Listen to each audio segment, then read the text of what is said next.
is a key consulting and management company. We work with individuals for estate planning. We work with companies for corporate governance. We use multi-sig, and don't worry if you don't know what that means, I'm going to tell you.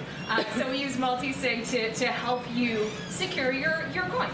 I'm also an attorney, and I'm also a board member of the Cryptocurrency Certification Consortium. I also am an advisor to a number of other companies, and I'm not going to bore you with that. So let's get started.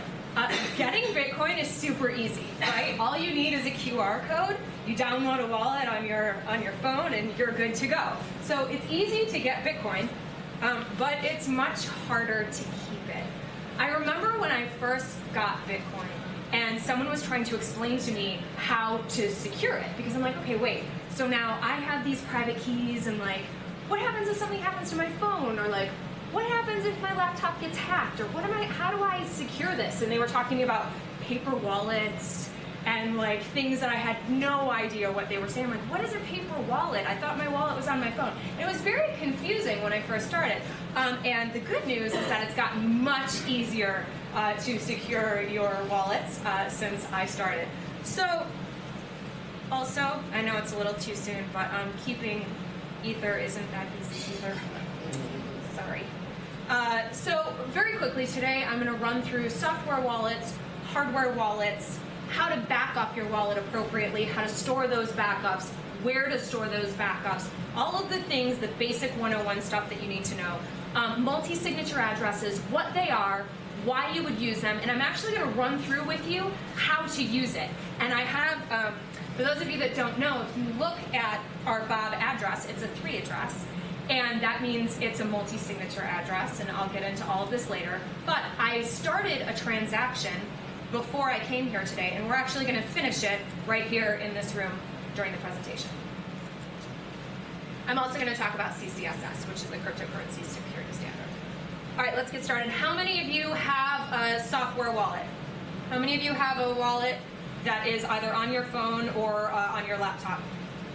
Okay, great. So these are typically called software wallets. There's lots of different software wallets. These are the 3 that we love here. This doesn't mean that the other ones are bad. It doesn't mean, these are just the 3 that we really like, that I really like. Copain is fantastic because it allows you to do not only single signer addresses, but you can also implement multi-sig, and I'm going to walk you through what that looks like later. Mycelium I really like, Airbits I really like. All of these have different security models, and they have different backup models. So I'm going to touch on them very briefly. Don't worry, the concepts are still the same. Backing up your wallet, the concepts are all still the same.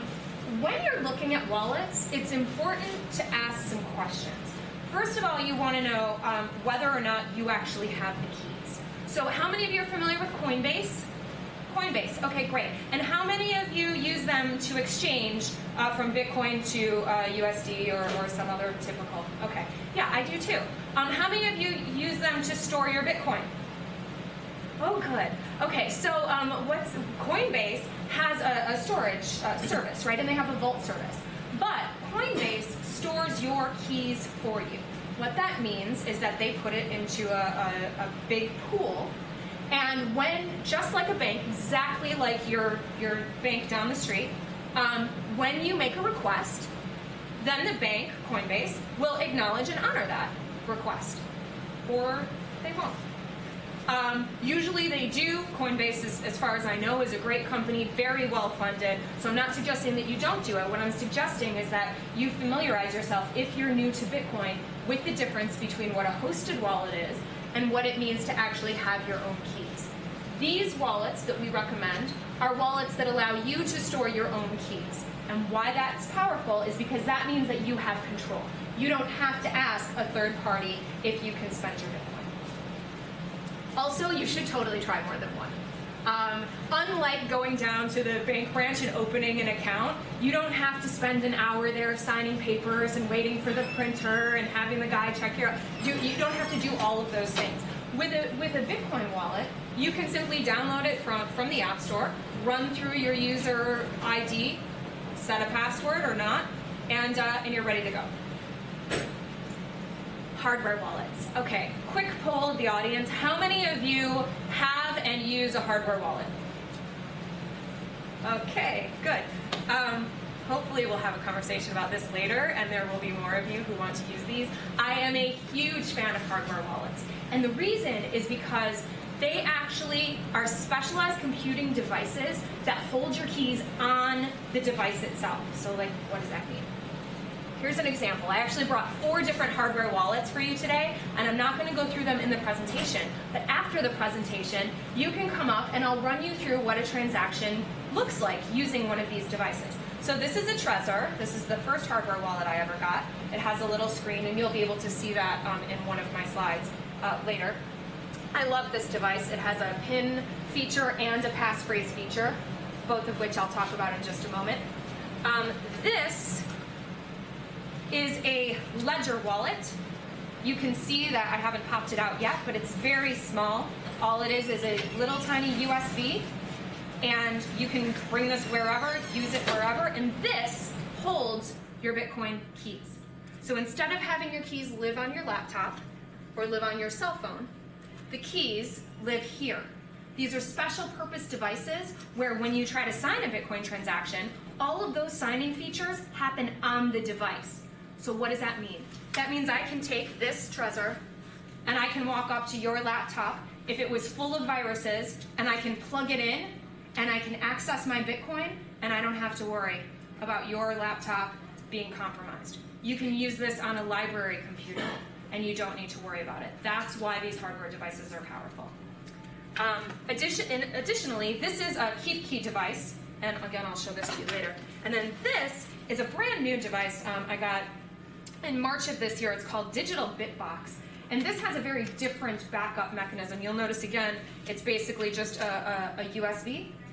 However, this backs up to an SD card. Any questions so far? No, you with me? Okay, good.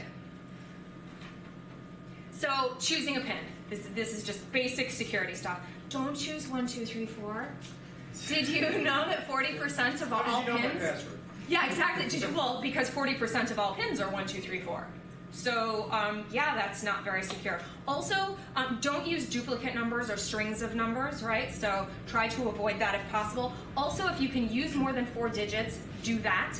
And Trezor has a pin scrambling feature, and this is really cool. I don't know if you can see this, but the top row, it's a 3x3 grid. And the top row is 4, 8, 7, 9, 5, 2, 6, 3, 1. It will not be that grid when you use yours. It scrambles the grid.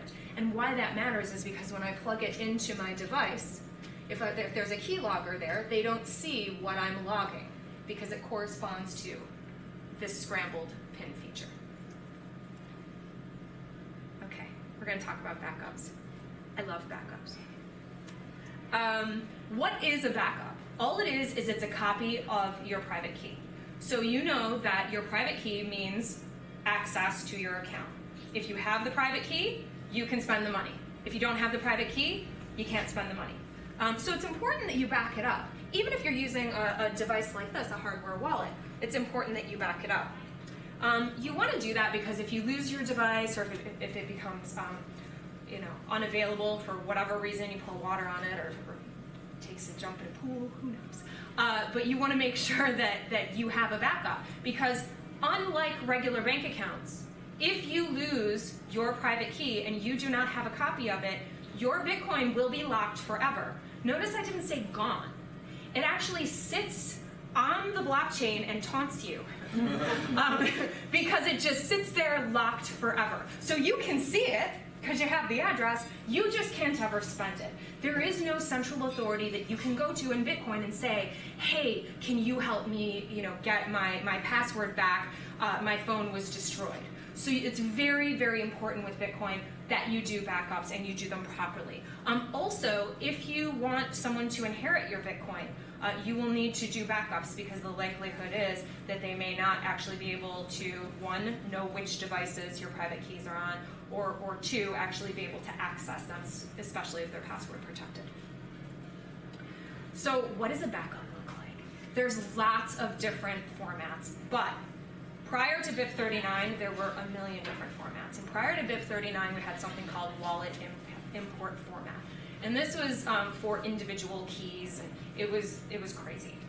If you want to read up on it, feel free, but it was just chaos. Now we have BIP 39, and why BIP 39 is great is because it provides for mnemonics as a way to back up your key.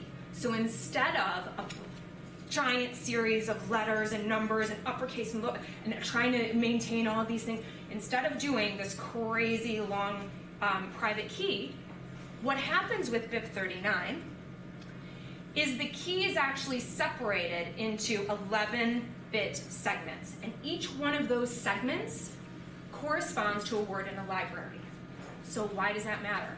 It means that instead of trying to write down what your private key is or copy it, somewhere on a disk and then have that hacked, you can write down 12, 18, or 24 English words. And if you have those words, you can then recreate that seed in any wallet. Notice we had those 3 wallets up before. So you could recreate this in Copain, you could recreate this in Mycelium, simply by having the words. Now, how many of you have heard of something called a brain wallet? Okay, good. Let me debunk a little myth for you. Brain wallets are not secure. The reason they are not secure is because they do not have appropriate entropy. So what a brain wallet is, remember how I said that there's a bunch of words here?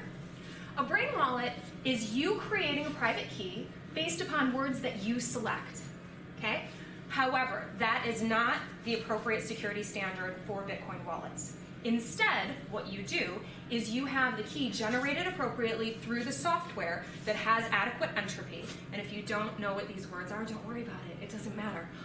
All you need to know is that the software will do it for you, and it will chunk it off into these 12, 18, or 24 words, okay? So you don't pick the words, but you can memorize them. If you memorize those words, then you will be able to recreate your Bitcoin wallet anywhere, anytime, okay? So it's not a brain wallet, but instead you can memorize mnemonics. How do you create the backups? So you get this list of words. We provide these for you as part of the Bob Meetup here. And you can see if you just open it up, there's space to write. They're numbered words, 1 through 24. Order matters. Order matters. So you must write the first word in space 1, second word in space 2. If you don't write them in order, you won't be able to recreate the same seed, which means you won't be able to recreate your actual access to your funds. You want to make sure that you don't have cameras around or prying eyes. You want to try to do it in a secure environment. Why? Anyone have any idea? Because they can grab those words. Yeah, and what happens if they grab the words? They get your money, exactly. So if someone gets a hold of the words, they can, just like you can, they can go into their phone and go, restore wallet, and type in your words, and then they'll have access to it, okay? So you want to make sure that you're doing this in a secure location. How to store your backup once it's done. So you want to make sure that your backup is going to be safe from water and fire damage. I use a laminator. You don't need to go buy one. You could just use a Ziploc bag or something like that, right? You want to make sure that it's waterproof. Also, you want to make sure that it's, maybe you have a safe at home or something like that, or a bank vault. You want to store it somewhere where it's secure, where people, prying eyes can't get a hold of it. And you want to know if someone has gotten a hold of it. And so what we do is we use something like this. This is an evidence bag, and there's a number on it. And so what I would do is if I were holding a key, I would put that in there, I'd laminate it, put it in, and I would log it so that I would know where those are. Now, most of you are thinking, I'm never going to do that, and that's okay. You don't have to, I'm just showing you what best practices are. You could put it in an opaque envelope and just write something on the outside of it. The reason why you want it to be opaque is because you don't want anyone to be able to shine a flashlight in, right? And read your words. So, you also want to make sure that you have geographic diversity. What I mean by that is you don't want to put all your backups in your safe at home, because what happens if something happens to your home, right? So you want to have geographic diversity if you can, ideally. You want to have diversity outside of like your block or your local area. But from a business perspective, if you were in business working in the Bitcoin space, it would be very, very important for you to have significant geographic diversity, meaning that you wouldn't pick a bank vault that was on this street and then another one 2 streets away. You would ideally want to have them maybe in different countries, or if you were in the United States, different states, things like that, so if something happened, you would still be able to access. For everyday people, just think about having maybe one in a bank vault. Maybe you store one with your lawyer or your accountant or something like that, or you put one, in your safe at home, something like that. One quick thing, put this in there for later. If you use multisig, do not store your backups so that you create a quorum. What I mean by that is, if we have 2 out of 3, don't store the 2 backups together, because if someone gets a hold of those backups, they'll be able to spend your money. All right, so I'm going to talk about an advanced topic. I know I promised you it was going to be 101, but I kind of can't help it because I love this feature so much. I just have to touch on it, and for those of you who don't care about this, just glaze over for a minute and then come back. BIP 39 has a really, really interesting optional advanced passphrase security. And you'll notice that it says 12, 18, or 24 words plus stretched optional passphrase equals C, right? Okay, so what does that mean? What this means is you have your words plus an optional passphrase. If you don't put a passphrase in, okay? Let's say you don't put a passphrase in. It'll take us to, we'll say for example, the Bob Chicago account, okay? You don't put a passphrase in, if you just type in your words and hit enter, it's gonna take you to the Bob Chicago account every single time, okay? However, you have an option, especially using some of these hardware wallet devices, where you can add an optional passphrase. And what happens if you do that is it will take you to another branch on the tree. What this means is that my same device here, I can use to create over 2 billion different addresses. Here's the fun part. If you take my Trezor and you plug it in, you can try as many passphrases as you want, and it's never going to give you an error. It's never going to say, nope, you didn't reach Pamela's Bitcoin. What it's going to say is it's going to gladly open the words plus whatever passphrase you put in equals 0 Bitcoin. So you can see why this is an additional security phrase, because what happens is there's no error checking. You must, if you use a passphrase, it will go to the same place every time. So no passphrase in this example will take us to Bob Chicago every single time. If we added a passphrase called brew, that would take us to a different branch on the tree. If we added a passphrase called the halving, we might have 20 Bitcoin in there. So,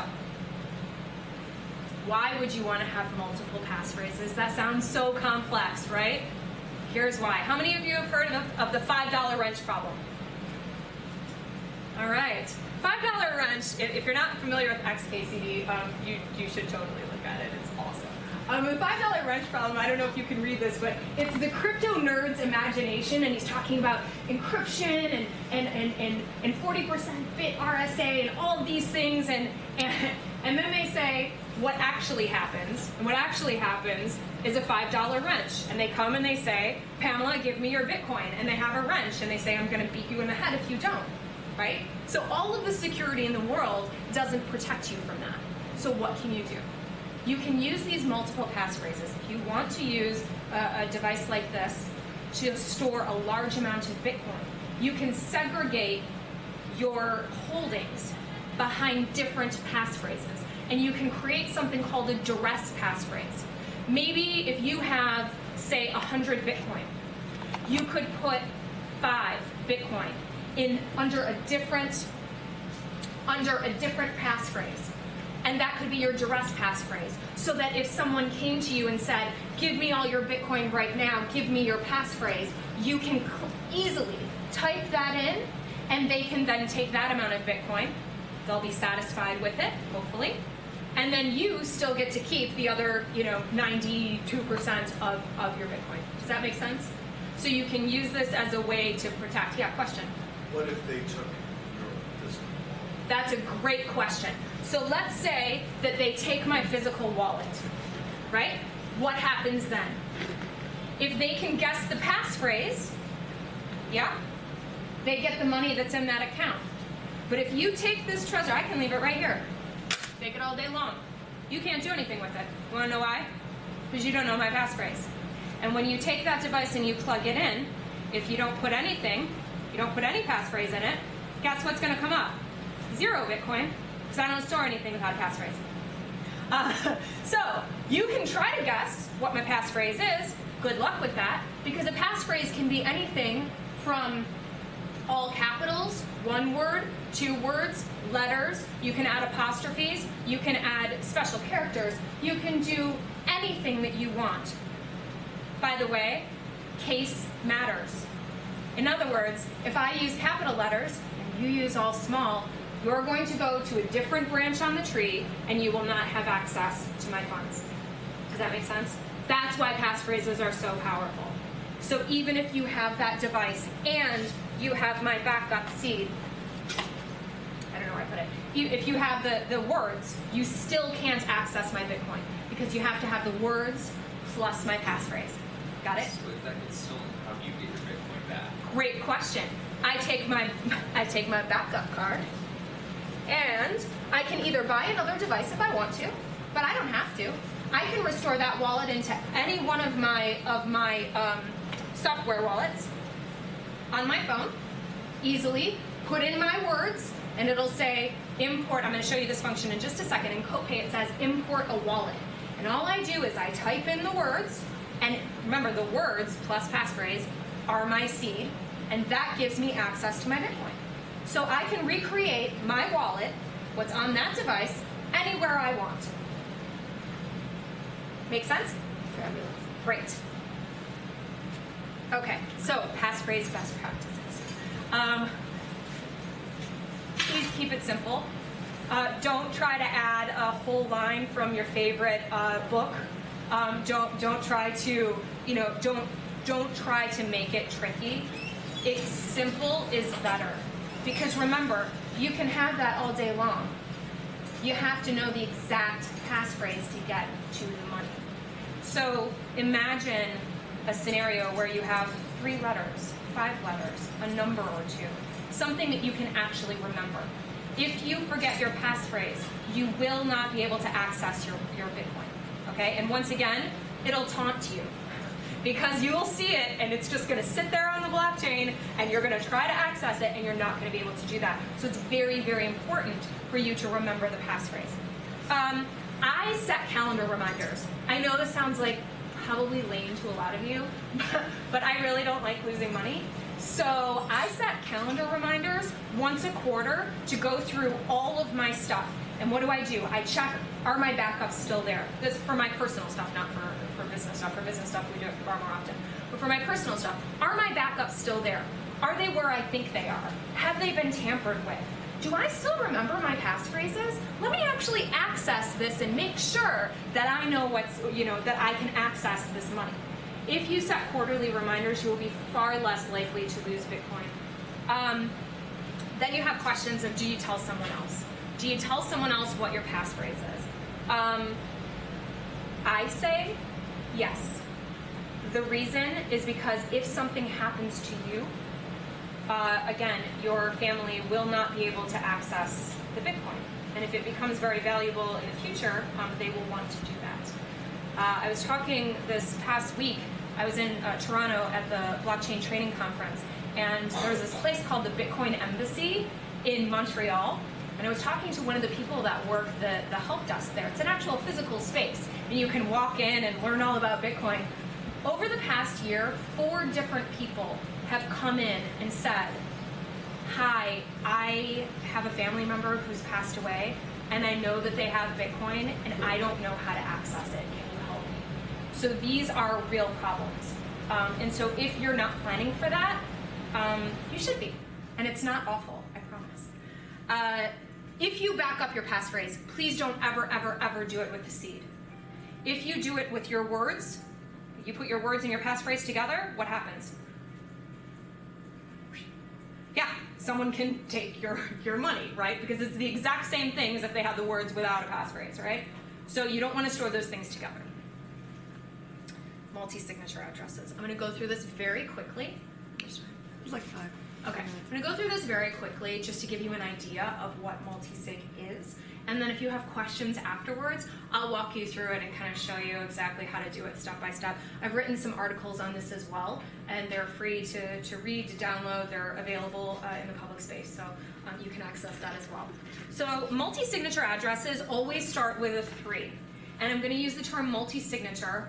However, from a technology perspective, what's actually being used today is P2SH, which is pay to script hash. P2SH addresses can be more than multi-signature. For those of you who are not technically savvy, don't worry about it. Doesn't matter. For your purposes, multi-sig starts with a 3, you're good to go. Multi-signature is exactly like a joint bank account, meaning that you can add more people to the address. However, it's very different from a joint bank account in that if you have a joint bank account with someone, can the other person go in and take all the money? Yes, they can. And if you don't know that, and you have a joint bank account, you should go check with your bank, because that is true. For most accounts in the United States, if you have a joint bank account with someone, that other person can go and take all of the money out of that account. That is very different than multi-signature in Bitcoin.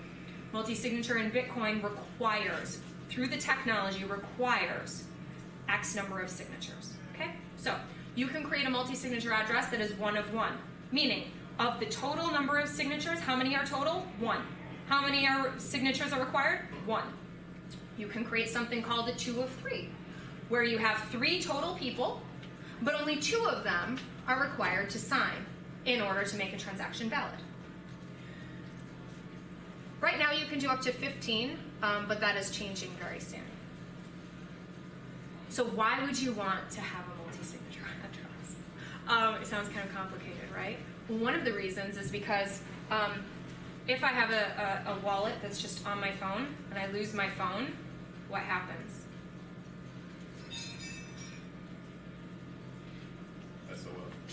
SOL, yeah, okay. So I can back up my wallet and I could recreate it, but how do I stop the thief from spending what's on my phone? Right? How do I do that? If it's a single signer account and all I have to do is click spend, then whoever has my phone can use and spend my Bitcoin. With a multi-signature address, however, you would need more than just my phone. You would need 2 out of 3. You can combine these in really, really interesting ways, and I'm not going to go into all the details, but I will tell you how I have the Bob account set up, and I'll show you what that looks like in just a minute. I integrate a hardware wallet as one of the signers. This is 1. This is 2. This is 3. So you'll notice, interestingly, I have 3 signers, but it's all me. So I'm not giving control to anyone else. This is called multi-factor multi-signature, meaning that you need this and this, or you need this and this, or you need this and this in order to have a valid signature, in order to have a valid transaction. This is something that's incredibly useful, not only for individuals to protect your Bitcoin, but also in companies.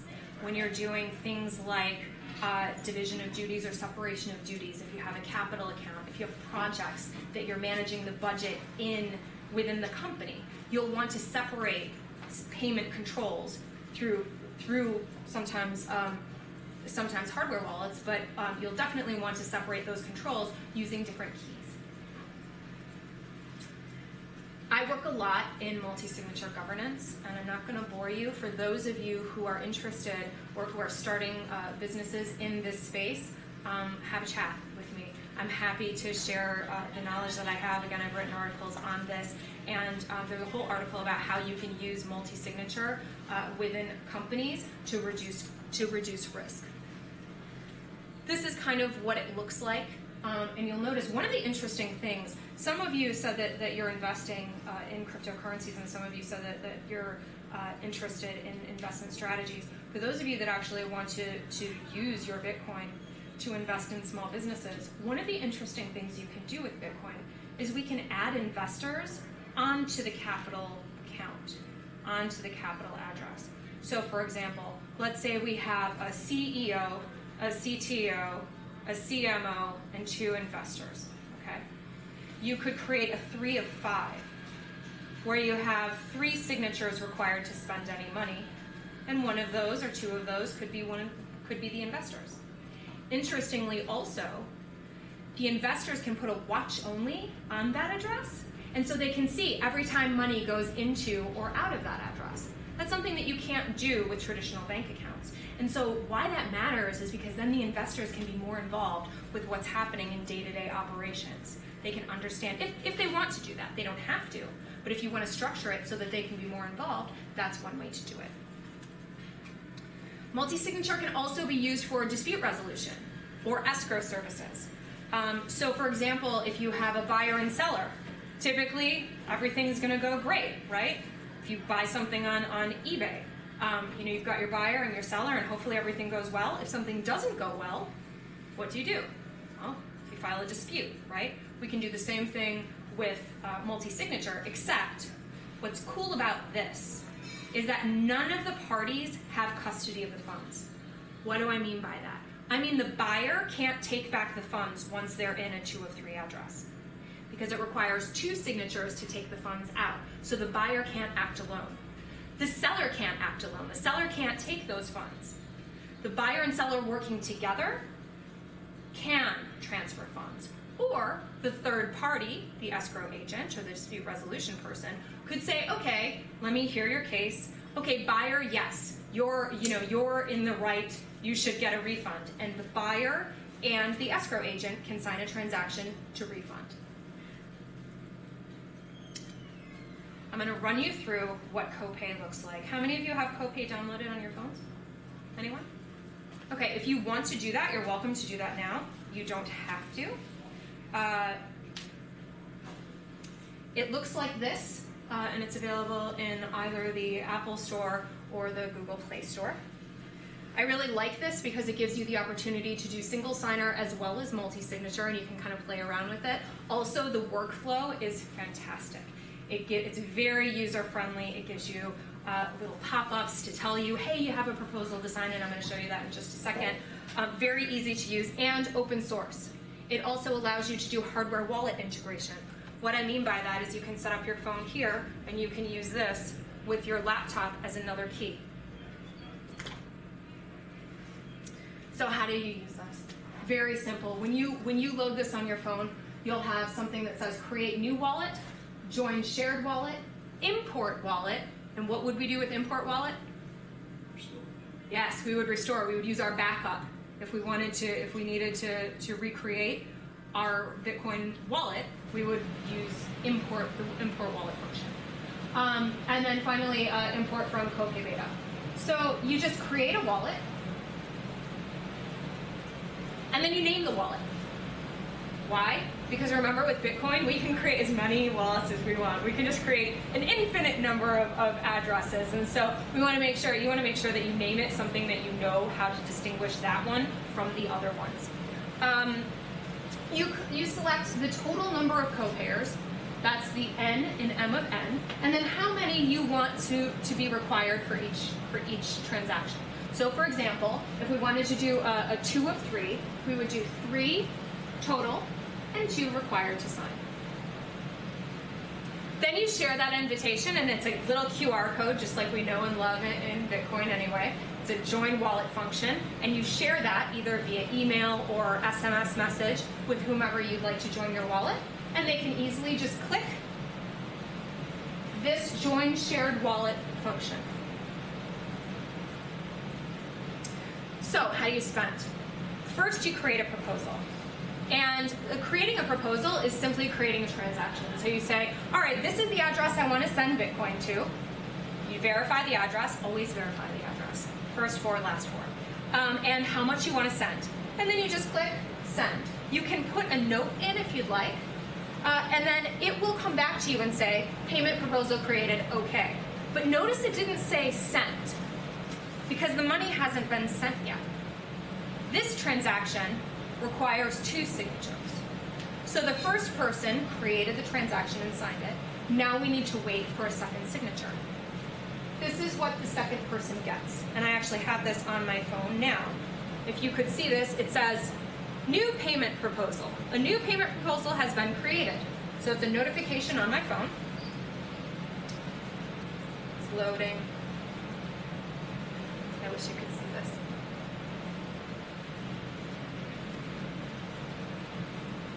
And it says payment proposals here.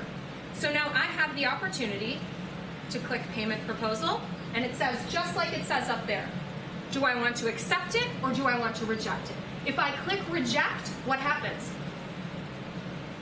Nothing. No money is spent. The reason?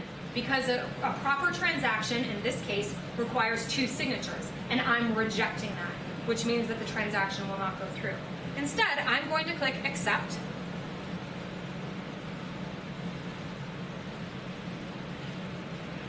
Enter my spending password, and it says sent, as you can see, just like it does there. So now the transaction has been completed in real time. Easy, done. Completed transactions, you can see here on this example, you can tell who signed it. So on this example, this actually comes from a talk I did about changing the way that attorneys charge and retainer fees. How many of you have hired an attorney? Okay. How many of you have paid a big retainer fee when you hired an attorney? Yeah, okay. So instead of doing that, I've made a suggestion to the legal community, which you can tell is wildly popular, that instead of doing that, we use multi-signature instead of what we call IOLTA accounts. And so this is an example of how we could do that. So you have Alice Attorney and you have Bob, and this was a transaction where Alice Attorney did some work for Bob the client, and they communicated and they were able to effectuate payment in just a moment. Finally, yes, question? Who makes this wallet? Who makes Copain? It's made by BitPay, and it is completely open source. So in the case where an attorney is paid, can say that office make an arrangement with BitPay so that there was say I was paying you, but I was coming in from China, right? You're doing it because you want to save up. Could you make an arrangement with BitPay to convert like to US dollars? I don't know what kind of arrangements you can make with BitPay directly on currency conversions. I'm not sure about Right, that. like we were just talking to our attorneys, and we have this business coming in from China, we have to pay transfer fees, we're interested in Bitcoin and stuff like that. Yeah. It's great. I mean, I don't know because I only accept payment in Bitcoin and Ether, so I don't really deal with fiat. Sure. I know that I'm the anomaly. Most people do deal in traditional currencies, but I don't if I can help it. So very, very quickly, because I know I'm way over my time, I want to tell you about the CCSS. The CCSS is the cryptocurrency security standard, cryptocurrency security standard. And it's been written by the community, and it's marshaled by the Cryptocurrency Certification Consortium, C4. And I mentioned that earlier, I'm on the board of C4. But I'm not telling you about it because I'm on the board of C4. I'm telling you about it because it is one of the few ways that we as an industry will be able to demonstrate to the outside world and to consumers that what we're building is up to best practices. So these are industry best practices for security that are meant to be implemented by businesses in the space. Again, they've been written, it's a community effort, it's all volunteer. We don't charge for these standards. They're open to anyone to use and to evaluate their own businesses on them. They have 10 core criteria areas, and they're meant to supplement existing standards like NIST and ISO. So these are cryptocurrency specific security standards. We encourage businesses in this space to voluntarily adopt them, and very soon we will be offering a cryptocurrency security audit certificate where people can actually have a third-party audit against these standards so that consumers can know, yeah, okay, this company has a key compromise policy. They have a plan for what happens if one of their keys is compromised. Yes, they're using industry's best practices in how to generate entropy. Their keys, when I get this device, is this device creating keys that are of the highest standard? Are they following industry best practices? Yes, they are. Trezor is one of the leading companies in the space. But we would be able to know that, and you, as cryptocurrency users, would also be able to know that because they could be audited. So you've got level 1, level 2, and level 3. I just wanted to bring this to your attention because we hope at some point over the next year, people will start to have these sorts of designations. And I wanted you to be aware of it so that when you start to see it, you'll be able to do research on it. Where can we find C4? You can find C4 at cryptoconsortium.org, or just send me an email. I actually have cards at the front from that organization if you want to take a look at it. It'll be very easy. The security standards are available on GitHub. You can still make comments if you like. They're open for public comment, and I encourage you to take a look at them and make comments if you're interested.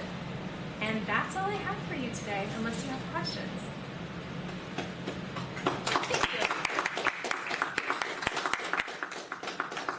Do we have any questions? Yeah.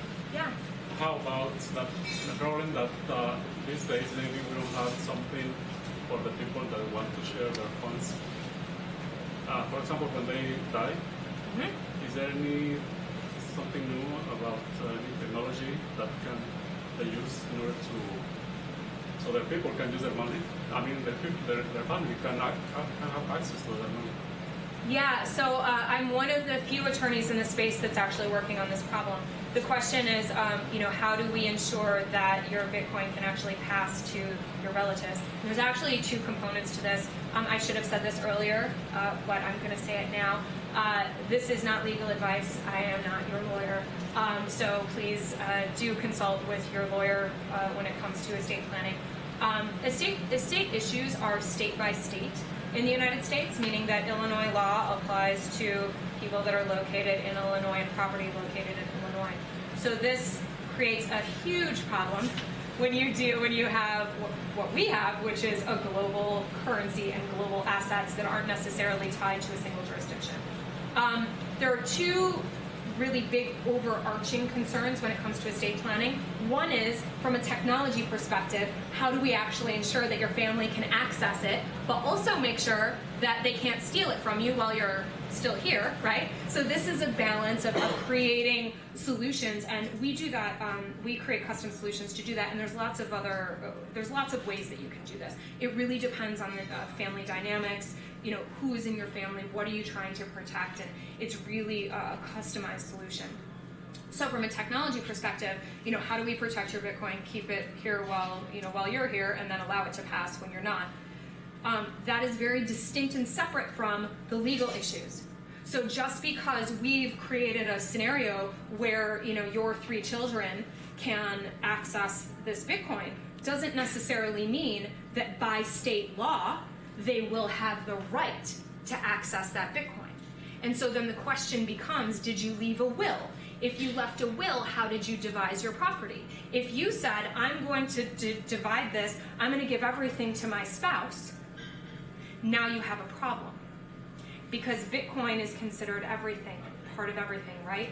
And so unlike life insurance, in most jurisdictions, this Bitcoin will not necessarily pass outside of probate.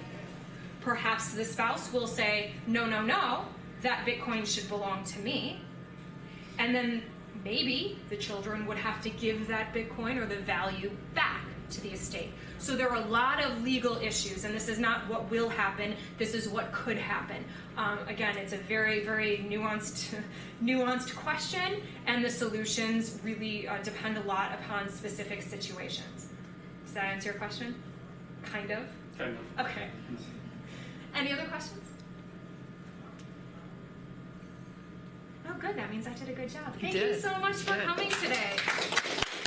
We are so happy you're here with us on a beautiful Saturday afternoon. If you'd like to support the meetup, the Bitcoin address is at the top, LISC is in the middle, and ETH or DAO is at the bottom. And I think we're going to wrap it up. Talk about the happening party on the next meetup. Yeah, so we have social events once a month, which are awesome. Usually they're at Peace, which are you? Who's familiar with Peace? Okay? So Peace has awesome pizza and delicious beer, and they have this pit area that's like kind of separate from the other things that are happening there. And usually that's where we have our social events. I need to contact them and make sure that that space is available for our Tuesday. We usually have it on Tuesday nights. So I'll try to make sure that it's available on that Tuesday, the 13th, I believe. 12th, I think. The 12th or 13th, that Tuesday, so that we can have a post-happening party. So we'll either be celebrating or... No, we'll be celebrating. I'm not allowed. No, it is the 13th. Yeah, or hash apocalypse.